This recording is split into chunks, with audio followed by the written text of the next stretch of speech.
სულსა და ხორცში აღზრულ არაჯანსაღ მოგონებათა და შფოთის მომტან უსარგებლო განწყობათა მოსაგერიებლად არაჯანსაღი მოგონებები და შფოთის მომტანი უსარგებლო განწყობები.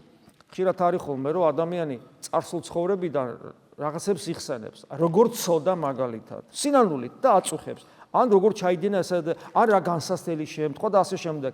ანუ წარსულის ტკივილების აქტუალიზირებას ახდენს აწყოში. ზოგ შემთხვევაში ეს შეიძლება იყოს კარგი მოვლენაც, როცა ადამიანს რაღაც თავში აუვარდება, სხვების განკითხვას იწყებს და უმადურობაში ვარდება და მერე ახსენებს საკუთარ თავს, რომ ღმერთმა საიდან გამოგიყვანა, იმას როგორ განიკითხავ, როდესაც შენ უარეს ჩაგიდენია. ამ შემთხვევაში შეიძლება გამართლება კონდეს, მაგრამ სხვა დანარჩენ შემთხვევაში წარსულის ტკივილების აქტუალიზირებას აწყოში აქვს ცუდი შედეგი და იგი ცოდვად ეთვლება ადამიანს. ამ ყველაფრის მოსაგერიებლად არაფერია უფრო მეტად სარგებლის მომტანი, ვიდრე საღვთო წერილის სიყვარული და მასში არსებული აზრთა სიღრმეში წვდომა. ანუ ისინი უნდა მოვიგერიოთ და ცოდვად იმიტომ გვეთვლება, რომ ეს გაცოცხლებული ტკივილი ჩემსა და ქრისტეს შუა დგება და მე მაკარგინებს ენერგიას და ძალას, რომ ღვთისაკენ ვისწრაფო შემოქმედებითა და სიხარულით და იმედით. და მე ეშმაკით სარგებლოს და წიყურების საშუალებას არ გაძლევს და გეუბნება, რომ შენ აგერ მხილად ტვირთი კიდია წარსულში. მონანიებულზია ლაპარაკი, შეძულებულ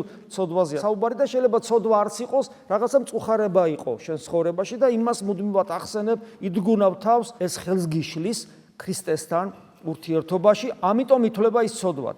და ეს როგორ მოვიგერიოთ? აი კაეშანი რომ მოაწვება ადამიანს.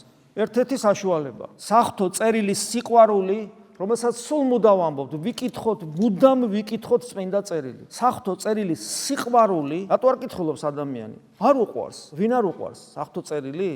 თუ ის ვიზეთ საღვთო წერილი საუბრობს. რა თქმა უნდა, ქრისტეს უსიყვარულობის მიზეზია, რომ არ ვკითხულობთ.